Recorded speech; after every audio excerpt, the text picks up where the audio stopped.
Can I ask you about your interview with Putin? With who? With Putin. I've heard the name, but With our President Putin. yeah, it sounds familiar, but I don't. I can't say his name. We're in Moscow tonight. We're here to interview the president of Russia, Vladimir Putin. Here's why we're doing it. First, because it's our job. We're in journalism.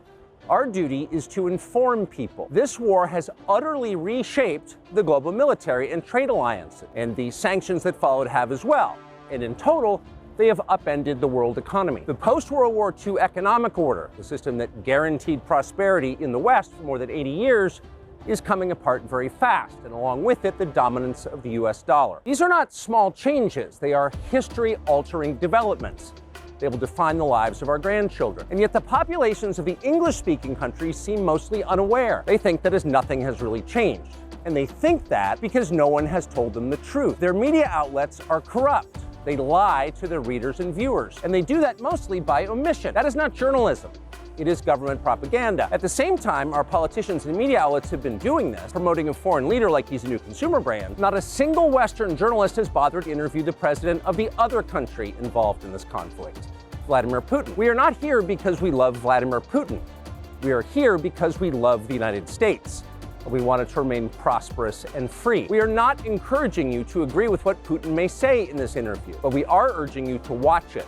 You should know as much as you can. And then, like a free citizen and not a slave, you can decide for yourself. Tucker has announced that he's got the Putin interview, and he just texted me and said, yeah, it's amazing. It's 2 hours long. It's going to drop very, very soon. They're not going to sit on it, and it's going to be history making. Party, that party. Yeah, come and have a good time with G.O.D. Well, he freaking did it. Tucker has conducted his interview with Vladimir Putin, set to drop soon and completely decimate the internet. We're going to be on standby, definitely going to be clipping that and getting that out. Make sure you're following us on Twitter for those. And it appears it's going to drop at 8 p.m. Eastern Standard Time tonight or tomorrow. Prepare yourselves. But I can't wait to see, did they discuss SWIFT? Did they discuss the end of the unipolar world, BRICS, de-dollarization? Anything about Bitcoin or Bitcoin mining in there? Of course, they're going to hit on the geopolitical tensions and conflicts, but what about the World Economic Forum and who's really pulling the strings out here? This interview is just gonna blow people's minds. Regardless of one's opinion on Tucker, the man is absolutely slaying it and giving the mainstream media the middle finger, outdoing them in views, ratings, and basically everything. And Tucker isn't alone, going against the mainstream, doing it big, and winning in a major way. His friend Michael Saylor, chairman of MicroStrategy, is at it again, stacking Bitcoin like crazy, bringing MicroStrategy's total to 190,000 Bitcoin. Why, Saylor? Why must you continue? Why do you persist?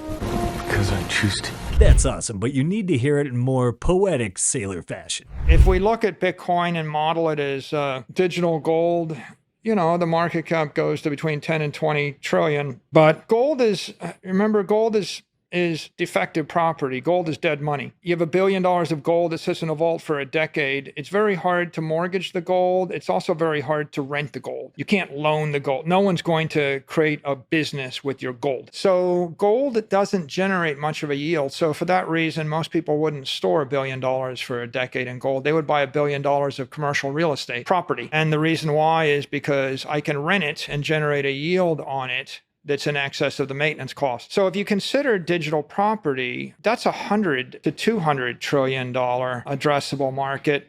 So I would think it goes from 10 trillion to 100 trillion as people start to think of it as digital property. What does that mean in terms of price per coin? At 500,000, right? That's a $10 trillion asset. At 5 million, that's a $100 trillion asset. So you think it crosses 1 million, it can go even higher? Yeah, I think it keeps going up forever. I mean, there's no reason it couldn't go to 10 million a coin, right? Because digital property isn't the highest form, right? Gold was that low frequency money. Property is a mid frequency money, but when I start to program it faster, it starts to look like digital energy then it doesn't just replace property. Then you're starting to replace bonds. It's 100 trillion in bonds. There's 50 to 100 trillion in other currency derivatives. And these are all conventional use cases, right? There's 350 trillion to 500 trillion dollars worth of currency derivatives in the world. And when I say that, I mean things that are valued based upon fiat cash flows. Any commercial real estate, any bond, any sovereign debt, any currency itself, any derivatives to those things. They're all derivatives, and they're all defective. And they're all defective because of this persistent 7 to 14% lapse, which we call inflation. You've got to just look at the total world wealth. And if the total world's wealth is 900 trillion, $1,000 trillion, then there's just no reason why Bitcoin should become 10 to 20%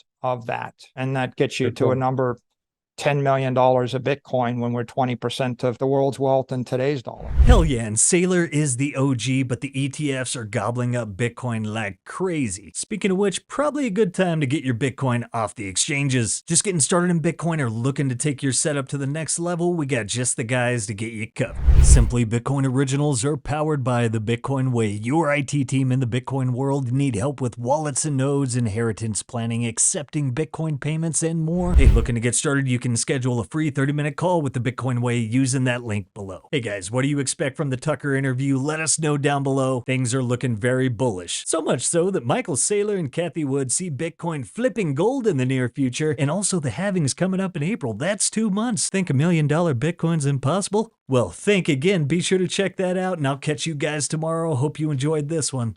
Peace. If you prefer to go down with the ship, fuck you.